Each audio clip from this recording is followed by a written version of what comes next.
అందరికీ నా నమస్కారాలండి. ఆంధ్రప్రదేశ్ ప్రభుత్వం కొత్తగా ప్రవేశపెట్టినటువంటి సీబీఎస్ఈ సిలబస్ 8th క్లాస్ ఏదైతే ఉందో ఎన్సీఈఆర్టీ సిలబస్ అని కూడా అంటాం. ఈ ఎన్సీఈఆర్టీ హానీడ్యూ ఇంగ్లీష్ రీడర్ 8 అని పుస్తకం పేరు కదా. అందులో యూనిట్ 5లో ద స్కూల్ బాయ్ అనేది ఈ పోయం ఇవ్వబడింది. విలియం బ్లేక్ దీన్ని రాయడం అనేది జరిగింది. దీని గురించి ఇప్పుడు మనం తెలుసుకుందాం. ఇక్కడ మీరు చూస్తున్నది 8th క్లాస్కి సంబంధించిన ప్లేలిస్ట్ అనమాట. ఏదైతే సిబిఎస్ఈ సిలబస్ని ప్రవేశపెట్టిందో 2022-23 సంవత్సరం నుంచి దానికి సంబంధించిన ప్లేలిస్ట్ అనేది ఇక్కడ మీకు కనబడుతుంది.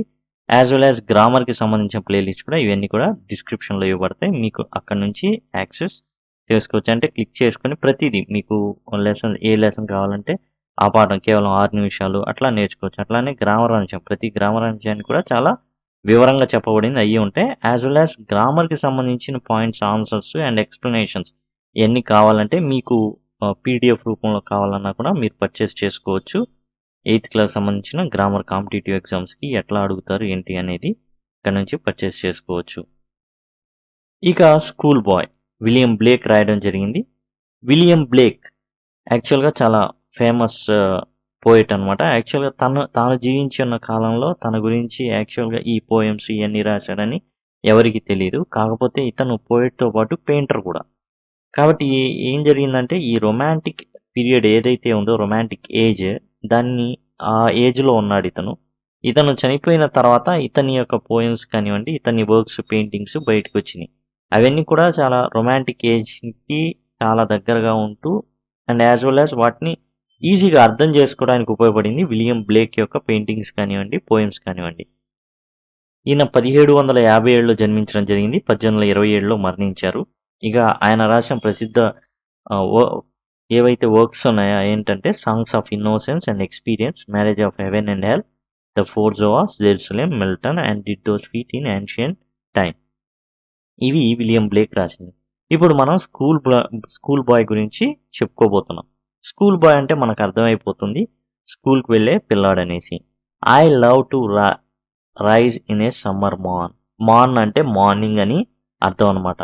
ఇక్కడ పిల్లవాడు చెప్తున్నాడు, ఏదైతే ఇక్కడ మీకు కనబడుతుందో అదంతా కూడా స్కూల్ బాయ్ చెప్తున్నాను. I love to rise in a summer morn అంటే వేసవి కాలం ఉదయాన తనకు లేవడం చాలా చాలా ఆనందమైన విషయం అనమాట. అతను దాన్ని ప్రేమిస్తాడనమాట, పొద్దున్నే లేవడానికి సమ్మర్లో.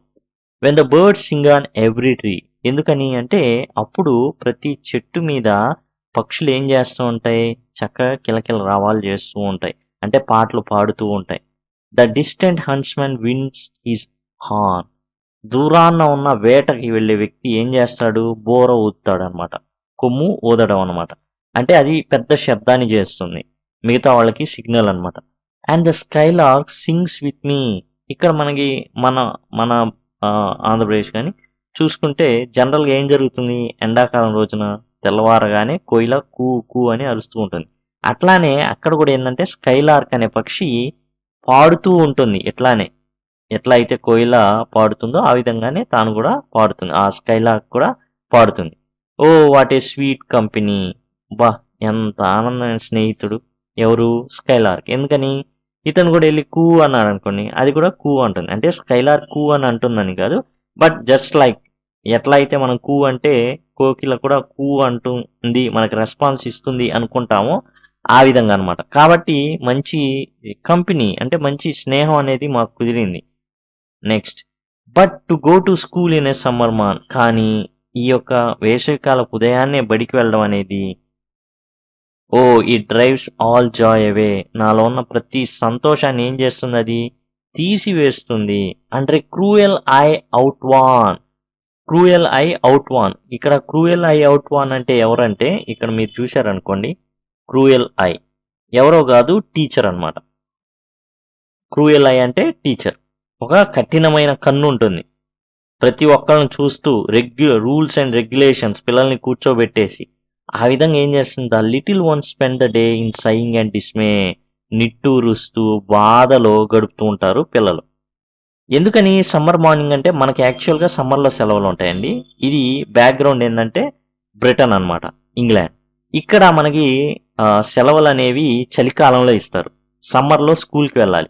అక్కడ సమ్మర్లో మంచు ఉండదు కాబట్టి ప్రశాంతంగా మనకు మామూలుగా ఎలా ఉంటుందో రోజువారీగా సమ్మర్లో వాళ్ళకి ఆ విధంగా ఉంటుంది.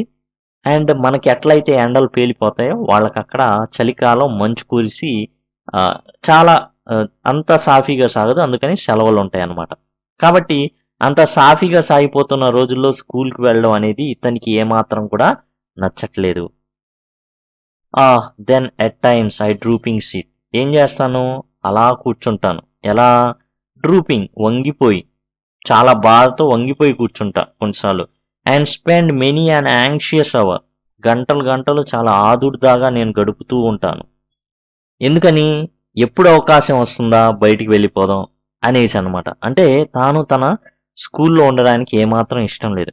నార్ in my book can I take delight. నా ముందున్న పుస్తకం ఏదైతే ఉందో దానిలో నేను ఏం చేయలేకపోతున్నా, ఆనందాన్ని వెతుక్కోలేకపోతున్నా, సంతోషాన్ని వెతుక్కోలేకపోతున్నా, దాని నుంచి ఆనందాన్ని పొందలేకపోతున్నా. నార్ SIT in learnings bower. Learnings bower అంటే స్కూల్ అని అర్థం అనమాట. స్కూల్లో సంతోషం లేదు, స్కూల్ నుంచి ఆనందం పొందలేకపోతున్నాడు, తన ముందు ఉన్న పుస్తకం నుంచి ఆనందం పొందలేకపోతున్నాడు. Worn through with dreary shower. Dreary shower అంటే బోర్ లెక్చరర్స్. టీచర్ ఏం చేస్తాడు? టీచింగ్. లెక్చర్ చేస్తాడు అండ్ టోటల్లీ ఏదో ఒకటి చెప్తారు. ఇవన్నీ బోర్ కొడుతున్నాయి. చక్కగా ఎంత బాగుంది ఈ ప్రకృతి, ఇదంతా ఎంత బాగుంది, అందులో గడపాలి కానీ ఈ స్కూల్ ఏంటి అంత బోర్గా ఉంది అనేది అతని ఉద్దేశం. రొమాంటిక్ పీరియడ్ యొక్క ఉద్దేశం, మెయిన్ థీమ్స్ అవే అన్నమాట. ప్రకృతి ప్రేమికులు అండ్ రొమాంటిక్ అంటే అండ్ ఇమాజినేషన్, ఎక్కువగా ఇమాజినేషన్ అనేది ఈ ఏజ్లోనే కనబడుతుంది రొమాంటిక్ పీరియడ్లో. How can the bird that is born for joy. ఓ పక్షి దేనికి పుట్టేది? సంతోషించడానికి, సంతోషంగా ఉండడానికి. Sit in cage and sing. అలాంటి పక్షిని తీసుకొచ్చి పంజరంలో పెట్టి పాడమంటే ఎట్లా? ఒక పిల్లోడు పుట్టేది దేనికి? ఆనందించడానికి. అలాంటి పిల్లోడిని జైలు లాంటి స్కూల్లో పెట్టి ఆనందంగా ఉండమంటే ఎలా? How can a child when fears annoy. భయాలు ఏం చేస్తారు? అందరు భయపెడుతూ ఉంటారు, అవన్నీ విసుగు పుట్టిస్తూ ఉంటాయి పిల్లోడికి. But డ్రూప్ is tender wing. చక్కగా ఎగరాల్సిన, ప్రకృతిలో ఎగరాల్సిన పిల్లోడిని తీసుకొచ్చి ఆ విధంగా జైల్లో కూర్చోబెడితే ఏం జరుగుతుంది? తన రెక్కల్ని వాల్చేసి, డ్రూప్ అంటే వాల్ చేయడం అనమాట, అలా కిందకి దించేసి కూర్చుంటాడు. And forget his youthful spring. తన ఏదైతే బాల్యాన్ని ఉందో కంప్లీట్గా మర్చిపోతాడు. O father and mother. ఓ తండ్రి మరియు తల్లి. If birds are nipped. Birds అంటే మొగ్గలు అని అర్థం, అంటే చిన్న చిన్న పిందెలు అంటారు. వాటిని ఏం చేస్తారు? దాన్ని చిన్న చిన్న మొగ్గల్ని తుంపేస్తే, అండ్ బ్లోజమ్స్ బ్లోన్ అవే, చిన్న చిన్న పుష్పాలు వస్తాయి, అంతలోనే వాటిని రాల్పేస్తే. And if the tender plants and stripped. అప్పుడే వచ్చిన లేత మొక్కల్లాంటి మా నుండి, of the joy in the springing day, మా నుండి ఆనందాన్ని మీరు తుంచేస్తే, తీసేస్తే. By sorrow and cares dismay. ఏది? బాధతో, విచారంతో ఉంటారు వాళ్ళు. How shall the summer arise in joy or the summer fruits appear. ఏ విధంగా ఈ యొక్క సమ్మర్ అనేది ఆనందంతో ఉంటుంది, ఎలా? సమ్మర్, వేసవి కాలపు ఫలాలనేవి ఎలా కనబడతాయి. ఇక్కడ మనకి చూడండి, ఇంగ్లాండ్లో వేడిగా సమ్మర్, వేసవి కాలం అంటే ఫ్రూట్ఫుల్ అన్నమాట. ఎందుకు ఫ్రూట్ఫుల్ అంటే వాళ్ళకి చలికాలం మొత్తం మంచు పడి వృక్షాలన్నీ కూడా మంచుతో కప్పబడి ఉంటాయి, మొక్కలు అవన్నీ. మీరు వెళ్ళి ఏదైనా చెట్టు కింద నుండి అలా ఊపారనుకోండి, ఆ మంచు మొత్తం వచ్చి మీ నెత్తి మీద పడుతుంది. కానీ సమ్మర్లో అలా ఉండదు. ఆ వృక్షం, ఆ చెట్టు దగ్గరికి వెళ్తే మీకు అన్ని కాయలు కాస్తాయి, కాయలు కాసి ఉంటాయి. ఎందుకని? కిరణజన్య సంయోగక్రియ జరుగుతుంది, అన్ని జరుగుతాయి, ఫలాలు వస్తాయి. మీ ఏమంటున్నారంటే, ఇలాంటి వయసులో మా దగ్గర నుంచి చిన్న బర్డ్స్ మొగ్గల్నే తుంపేస్తే ఫలాలు ఎలా వస్తాయి? కొన్నిటికి పూలు వస్తాయి ముందు, తర్వాత ఏమైంది? కాయలు వస్తాయి. చిన్న చిన్న పూలు ఉన్నప్పుడే రాల్పేస్తే కాయలు ఎలా వస్తాయి? వసంతకాలంలో ఆనందంగా ఉండాల్సిన మమ్మల్ని, లేలేతగా ఉన్న మమ్మల్ని, మా నుండి ఆనందాల్ని దూరం చేస్తే కాయలు ఎలా వస్తాయి అని ఆ పిల్లవాడు చెప్తున్నాడు అనమాట. ఇది విలియం బ్లేక్ రాసిన స్కూల్ బాయ్. విలియం బ్లేక్ గురించి మనం చూసాము. ఏం చూసామంటే ఆయన రొమాంటిక్ పీరియడ్కి సంబంధించిన వ్యక్తి. నేచర్ గురించి ఎక్కువగా ప్రతిబింబిస్తాయి. అండ్ ఆయన పెయింటర్ కూడా.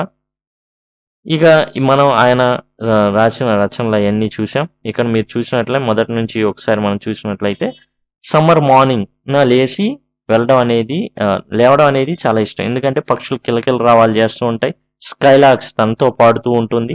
కాబట్టి ఆ స్నేహాన్ని బట్టి తనకిష్టం. కానీ స్కూల్‌కి వెళ్ళడం ఇష్టం లేదు. ఎందుకని? అక్కడ ఒక వ్యక్తి ఉంటాడు. టీచర్ అనే వ్యక్తి. రూల్స్ అండ్ రెగ్యులేషన్ అంటాడు. కూర్చోబెట్టేస్తాడు. అంతే కూర్చోవాల్సొస్తుంది. తనకి తన ముందున్న పుస్తకం రుచించట్లా, ఆనందాన్ని ఇవ్వట్లా. అలానే స్కూల్ కూడా ఆనందాన్ని ఇవ్వట్లా. ఎప్పుడు బయటికి వెళ్దామా అని అనిపిస్తుంది. ఎందుకని? ఇచ్చే టీచింగ్ అనేది చాలా బోర్‌గా ఉంటుంది అనేసి. పిల్లోడు అడుగుతున్నాడు. అసలు ఒక పక్షి పుట్టేదే సంతోషంగా ఉండడానికి. అలాంటి పక్షిని పంజరంలో పెట్టి పాడమంటే సంతోషంగా ఉండమంటే ఎలా కుదురుతుంది? అలానే నేను కూడా పుట్టింది ఆనందం కోసం. నన్ను స్కూల్‌లో పెట్టేసి ఈ విధంగా భయాలతో ఉంటే ఎట్లా కుదురుతుంది అనేసి. తర్వాత చిన్నతనంలోనే చిన్నగా మీరు చెట్టు దగ్గరికెళ్ళి, మొక్క దగ్గరికెళ్ళి చిన్న మొగ్గొస్తే దాన్ని తుంపేస్తే కాయలెలా వస్తాయి? మొగ్గలోనే తుంపేస్తే ఎలా వస్తాయి? ఫలా పువ్వులుంటాయి. వాటిని రాల్పేస్తే కాయలెలా వస్తాయి? మమ్మల్ని కూడా అలా చేస్తున్నారని చెప్పేసి చెప్పడం ఈ పోయెమ్ యొక్క ఉద్దేశ్యం అన్నమాట. William Blake, school bye.